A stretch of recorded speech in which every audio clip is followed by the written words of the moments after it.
एक जादुई गोला अजीब प्राणियों और आश्चर्यजनक दृश्यों से भरी एक अद्भुत दुनिया का पोर्टल खोल देता है। इस दुनिया में कोई भी कभी भी बूढ़ा नहीं होता है और सबसे मजेदार बात यह है कि यहाँ पर हर कोई उड़ भी सकता है। लेकिन आश्चर्य की बात यह है कि हर कोई इस जगह को जितनी जल्दी हो सके छोड़ना चाहता है। आखिर इसकी वजह क्या है? मूवी की शुरुआत में समुद्री डाकू एक स्पेनिश जहाज पर हमला करते हैं और अपने कप्तान एलिजाबेथ बोन्नी के पास एक बड़ा संदूक लेकर आते हैं, इस उम्मीद में कि उसके अंदर बहुत सारे सोने के सिक्के मिलेंगे। लेकिन इसके बजाय उन्हें एक कांच की गेंद मिलती है जिसके अंदर एक लड़की का चेहरा होता है, जो देखकर कप्तान डर जाती है और कांच की गेंद से छुटकारा पाने की कोशिश करती है। लेकिन जब वह ऐसा करती है तभी गेंद से एक तेज रोशनी निकलती है और अचानक से पूरा जहाज एक झटके में गायब हो जाता है। 200 साल बाद लंदन में किशोरों का एक समूह संगीतमय प्रदर्शन के साथ अमीर लोगों से चोरी करता है। पीटर नाम का एक लड़का छत से अपनी बांसुरी की धुनों से अपने साथियों का मार्गदर्शन करता है। चोरी करने के बाद वे अपने गुरु जिमी के पास लौट आते हैं, जो बेघर लोगों को रहने की जगह देता था और फिर उनसे चोरियां करवाता था। युवा चोरों के रूम पर आने के बाद जिमी उन्हें नए मिशन के लिए तैयार करता है। मिशन होता है प्रतिष्ठित हर्बोटल प्राचीन संग्रहालय को लूटना। हालांकि यह कार्य जोखिमों से भरा हुआ होता है, इस वजह से सभी युवा चोर इस काम को करने से मना कर देते हैं, शिवाय पीटर के। पीटर अपने गुरु के प्रति अटूट निष्ठा प्रदर्शित करते हुए यदि आवश्यक हो तो अकेले चुनौती लेने की प्रतिज्ञा करता है। अपने विद्यार्थियों के बीच आशंका को भांपते हुए और इसमें शामिल संभावित खतरों को पहचानते हुए जिमी ऑपरेशन पर पुनर्विचार करता है और अंततः इसे बंद करने का फैसला करता है। उसने पीटर से जोखिम भरा प्रयास करने के विचार को त्यागने का आग्रह किया और खुद को साबित करने के किसी भी गुमराह प्रयास पर अपनी सुरक्षा को प्राथमिकता देने का आग्रह किया। जिमी की अपील के बावजूद पीटर अपने गुरु का सम्मान और अनुमोदन अर्जित करने की इच्छा से प्रेरित होकर डकैती को अंजाम देने के अपने दृढ़ संकल्प पर दृढ़ है। जिमी की चिंताओं को नजरअंदाज करते हुए पीटर उसी रात घटना को अंजाम देने के लिए निकल पड़ता है। इस बीच जिमी आपराधिक प्रयासों के लिए एक सूत्रधार के रूप में अपनी भूमिका निभाते हुए उस ग्राहक से मिलता है जिसने हार्बोटल संग्रहालय की डकैती का काम सौंपा था। अपनी बातचीत में जिमी ने कार्य को पूरा करने के लिए निर्धारित शर्तों पर जोर दिया और डकैती के इनाम के रूप में लंदन के प्रतिष्ठित समाज में अपना रुतबा हासिल करने की इच्छा को रेखांकित किया। हालांकि ठिकाने पर लौटने पर जिमी को एक अप्रत्याशित खोज का सामना करना पड़ता है। कमरे में बिस्तर पर युवा चोरों की जगह पर डमी रखा हुआ होता है, यह महसूस करते हुए कि उसके विद्यार्थी पहले ही संग्रहालय को लूटने के मिशन पर निकल चुके हैं। जिमी तुरंत ही उस जगह पर जाने के लिए भागता है, क्योंकि वो जानता था कि यदि वे इस कृत्य में पकड़े गए तो उन्हें गंभीर परिणाम भुगतने होंगे। डकैती के दौरान ही जिमी वहां पर पहुंच जाता है। स्थिति की तात्कालिकता के बावजूद वह एक संयमित आचरण बनाए रखता है और अपने साथियों को जल्दी से अपनी लूट इकट्ठा करने का निर्देश देता है और वह उनके भागने की तैयारी करता है। तात्कालिकता की भावना के साथ जिमी संग्रहालय की छिपी हुई तिजोरी की ओर बढ़ता है। शायद उसे किसी विशेष चीज की तलाश थी। थोड़ी देर बाद पीटर ने जिमी को कांच के गोले वाली संदूक पकड़े हुए देखा। यह सोचकर कि उन्हें ताला खोलने के लिए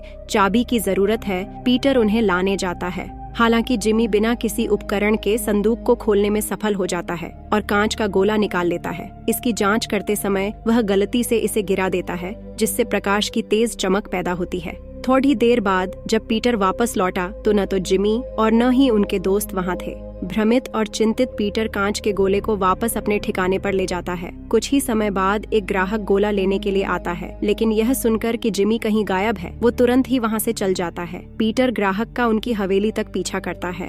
हवेली में घुसने का प्रयास करते समय पीटर को रिचर्ड फ्लड नाम के एक बूढ़े व्यक्ति ने पकड़ लिया। पीटर ने खुलासा किया कि कांच के गोले के साथ क्या हुआ और जिमी कैसे गायब हो गया। ये सुनकर रिचर्ड उसे बताते हैं कि गोला यानी ऑर्ब दूसरी दुनिया का एक पोर्टल है। गोले के वजह से जिमी और उसके दूसरी दुनिया में पहुंच गए हैं। फ्लड उसके दोस्तों को वापस लाने की पेशकश करता है, लेकिन भुगतान के रूप में वो पीटर से उस ऑर्ब की मांग करता है। लेकिन पीटर को उसकी बातों पर भरोसा नहीं होता है। इस वजह से वो वहाँ से भागकर अनाथालय वापस आ जाता है। यहाँ पर वो ऑर्ब को फिर से सक्रिय करता है। जैसे ही वह ऐसा करता है, ऑर्ब से एक तेज चमक आती है और पीटर भी अचानक गायब हो जाता है। वो खुद को एक अजीब दुनिया में पाता है। उसे दूर से धुएं का एक काला स्तंभ दिखाई देता है और वह अपने दोस्तों को ढूंढने की उम्मीद में उसकी ओर बढ़ता है। अपने दोस्तों को ढूंढने के दौरान पीटर का सामना उन्हीं समुद्री लुटेरों से होता है जिन्होंने 200 साल पहले कांच के गोले की खोज की थी। वह देखता है कि समुद्री डाकू जिमी सहित उसके दोस्तों को ले जा रहे हैं। सौभाग्य से उसे अपनी दोस्त लिसा मिल जाती है, जो समुद्री डाकुओं से छिपने में कामयाब रही। जैसे ही वे चर्चा करते हैं कि क्या हुआ, उनका सामना वन परियों के एक समूह से होता है और अनजाने में उनकी नजर एक भारतीय जनजाति पर पड़ती है। समुद्री लुटेरों की कैप्टन एलिजाबेथ बोनी अपने भाग्य पर विचार करती हैं, जबकि समुद्री डाकू विचार विमर्श करते हैं। खतरे के बावजूद जिमी बहादुरी से अपने दोस्तों के लिए खड़ा है, उनकी रक्षा के लिए अपनी जान जोखिम में डाल रहा है। जिमी की बहादुरी से प्रभावित होकर कैप्टन एलिजाबेथ ने उससे अपना परिचय देने को कहा। अधिक गंभीर दिखने के लिए जिमी ने एक और नाम जेम्स हुक का उपयोग करने का निर्णय लिया। वहीं भारतीय पीटर और लिसा को अपनी जनजाति में लाते हैं और उन्हें रहने के लिए जगह देते हैं। हालांकि किशोर अपने दोस्तों को खोजने और उन्हें समुद्री डाकुओं से बचाने के लिए दृढ़ संकल्पित हैं। केबिन के अंदर बोनी जिमी को आमंत्रित करती है और उसे बताती है कि वे पृथ्वी ग्रह पर हैं, लेकिन एक अलग आकाश गंगा में हैं। एलिजाबेथ फिर जिमी को जंगल की परियों की जादुई धूल दिखाती है, जो उड़ने की क्षमता प्रदान करती है। वह सुझाव देती है कि वे भारतीयों को हराने और नेवरलैंड के शासक बनने की आकांक्षा रखते हुए वन परियों पर नियंत्रण हासिल करने के लिए सेना में शामिल हों।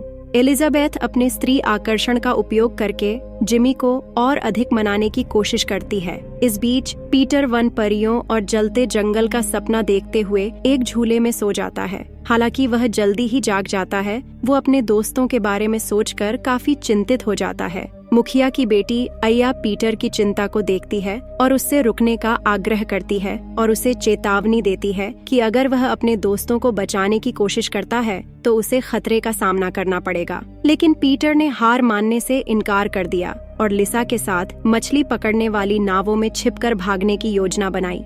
अपनी योजना को क्रियान्वित करते हुए किशोर समुद्री डाकू जहाज की ओर बढ़ते हैं और डेक पर अपने दोस्तों के साथ फिर से मिलते हैं।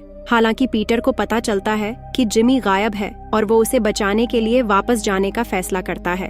दुर्भाग्य से पीटर के प्रयास व्यर्थ साबित होते हैं। समुद्री डाकुओं से सामना होने पर जिमी ने पीटर को आत्मसमर्पण करने और उनके पक्ष में शामिल होने के लिए कहा।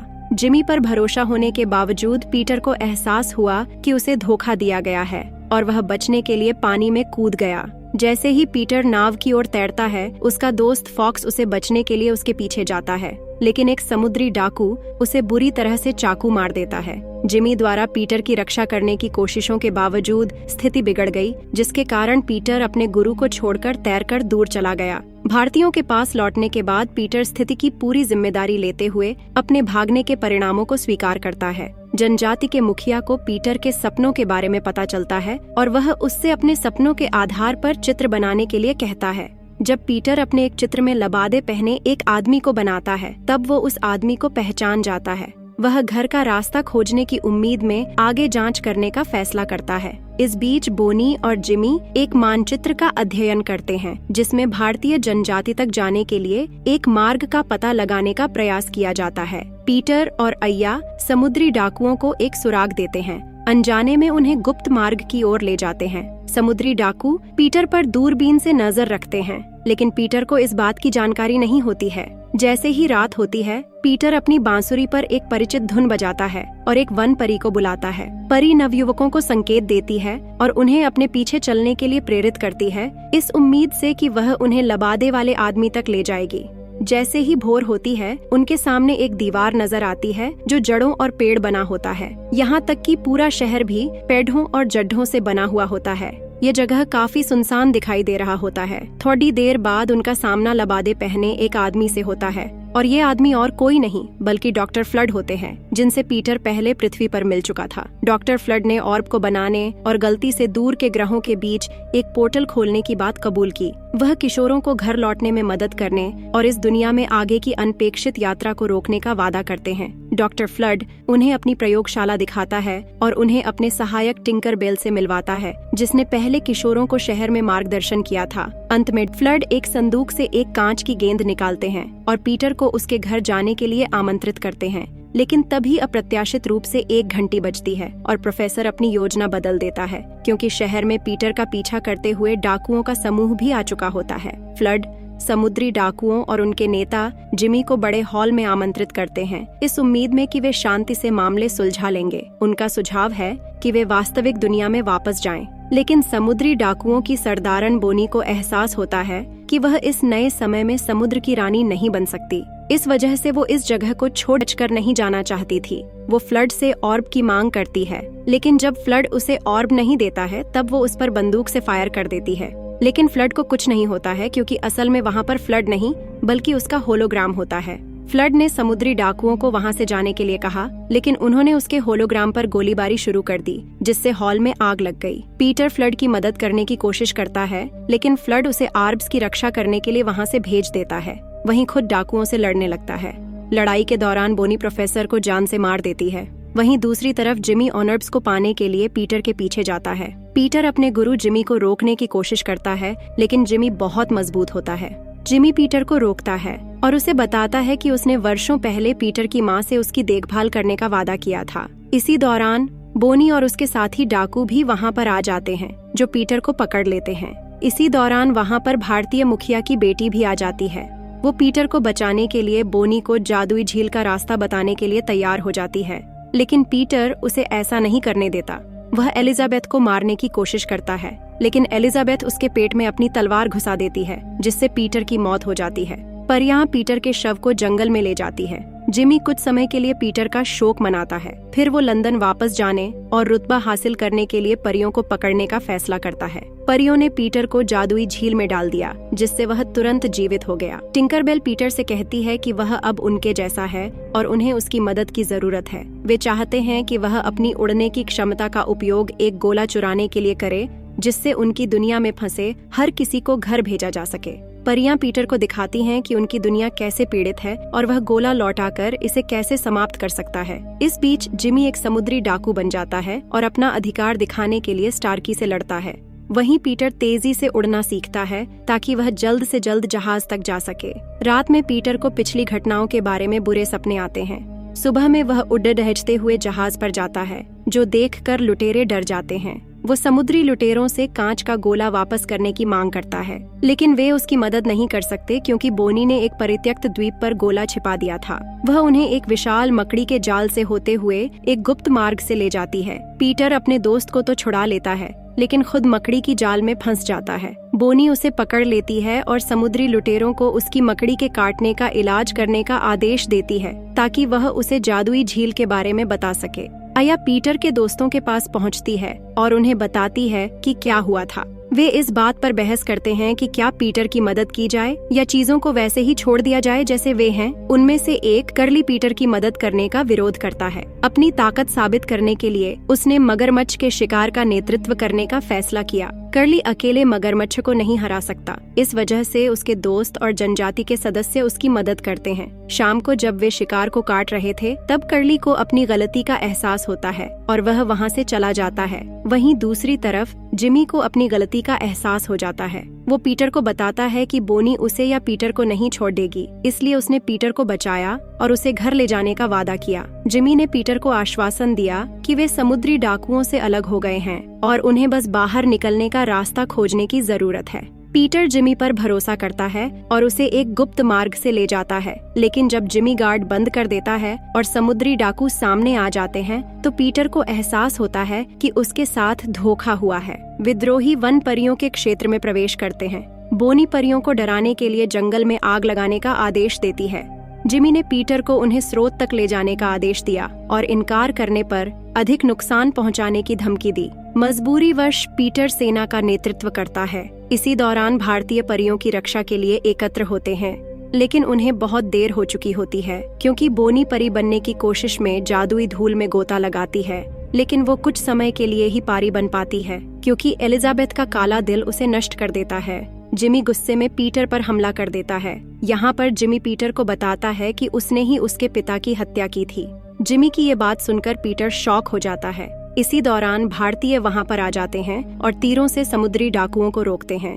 लड़ाई शुरू होती है, लेकिन भारतीय प्रमुख की उपस्थिति जिमी को पीछे हटने पर मजबूर कर देती है। परी पीटर को ढूंढते हैं और विश्वासघात की सजा के रूप में उसकी याददाश्त मिटाने का फैसला करते हैं। टिंकरबेल उसे बचाने की कोशिश करती है, लेकिन तब तक बहुत देर हो चुकी होती है। उसे परी बिरादरी से बाहर निकाल दिया गया है और पीटर के साथ अकेला छोड़ दिया गया है। टाइगर लिली पीटर को शिविर में लाती है, लेकिन भारतीयों ने उस पर विश्वास नहीं किया और उसे एक गड्ढे में डाल दिया। समुद्री डाकू जिमी का विरोध करने की कोशिश करते हैं, लेकिन वह उन्हें लाभ के लिए लंदन जाने के लिए मना लेता है। पीटर के दोस्त मुखिया की बात नहीं मानते और उसे बचाने की कोशिश करते हैं, लेकिन पीटर उनमें से किसी को भी नहीं पहचानता। पीटर को वापस होश में लाने के लिए समूह उसे बांध देता है और कर्ली एक योजना तैयार करता है। वह अपनी बांसुरी पर परिचित धुनें बजाता है, जिससे पीटर की यादें ताज़ा हो जाती हैं। पीटर अपने दोस्तों को एक सुरक्षित स्थान पर छोड़ देता है और कांच की गेंद को खोजने के लिए समुद्री डाकुओं के पीछे चला जाता है। वह बातचीत सुनता है और भारतीयों को समुद्री डाकुओं की योजनाओं के बारे में चेतावनी देने के लिए दौड़ता है। हालांकि अय्या अब उस पर विश्वास नहीं करती और इस वजह से पीटर वहां से उड़ जाता है। घुसपैठियों को शिविर में वापस लाया जाता है और वे प्रमुख को पीटर के ऑर्ब को पुनः प्राप्त करने के इरादे के बारे में सूचित करते हैं। बुजुर्ग ने मार्ग को बंद करने का सुझाव दिया, लेकिन कर्ली ने चेतावनी दी कि यदि जिमी वापस लौटा तो आधुनिक हथियार उनकी रक्षा नहीं करेंगे। मुखिया ने लोगों को पीटर की मदद करने का आदेश दिया और वे दोस्तों की कंपनी के साथ निकल पड़े। इस बीच पानी पर चल रही लड़ाई से अनजान जिमी डाकुओं के पहले समूह को गुफा में ले जाता है। वह गुब्बारे पर हमला करने की कोशिश करता है, लेकिन पीटर हस्तक्षेप करता है, जिससे उनके बीच द्वंद्व छिड़ जाता है। पीटर समुद्री डाकुओं को दूसरी दुनिया में भागने से रोकने में कामयाब होता है। डाकुओं ने पीटर को जाल में फंसा लिया, लेकिन तब तक उसके दोस्त उसे बचाने आ जाते हैं। मुक्त होने के बाद पीटर टिंकरबेल की मृत्यु पर शोक मनाता है और जिमी से लड़ना जारी रखता है। अंततः उसका हाथ कट जाता है। थोड़े समय के लिए अक्षम होने के बावजूद पीटर खुद को नदी में गिरने से बचाता है। लड़ाई के कारण गुफा ढह जाती है। पीटर के दोस्त भाग जाते हैं, लेकिन वह टिंकरबेल के शरीर और कांच के गोले को पुनः प्राप्त करने के लिए पीछे रुक जाता है। जैसे ही चट्टानें बाहर निकलने के रास्ते को बंद कर देती हैं, अय्या दूसरों को सूचित करती है कि पीटर अंदर ही है। जनजाति मरे हुए लोगों को विदाई देते हैं। वहीं जिमी और स्टार्क्स गुफा से बाहर निकलने के बारे में सोचते हैं। कुछ दिनों बाद जनजाति में जीवन सामान्य हो जाता है और अय्या लोगों को उनकी नई वास्तविकता के अनुकूल होने के लिए उन्हें कुछ सलाह देती है। तभी अचानक दोस्तों को एक परिचित बांसुरी की धुन सुनाई देती है। ये और कोई नहीं बल्कि पीटर होता है, जो लंदन से सूट पहनकर वापस आया होता है, जिसका मतलब है कि वो ऑर्ब को पाने में कामयाब हो गया था। वो अपने दोस्तों के लिए स्मृति चिन्ह लेकर बाहर आता है। उसने खुलासा किया कि कांच का गोला अब मौजूद नहीं है। इस वजह से अब जंगल की आत्माओं की जिंदगी में कोई डिस्टरबेंस नहीं होगा, लेकिन ऑर्ब के नष्ट होने की वजह से वे लोग भी इस दुनिया से बाहर नहीं जा सकते हैं, यानी अब से यही उनका परिवार है। ये सुनकर पीटर के दोस्त काफी खुश हो जाते हैं, क्योंकि वे जानते हैं कि यहाँ पर उनकी लाइफ काफी एडवेंचर्स होने वाली है।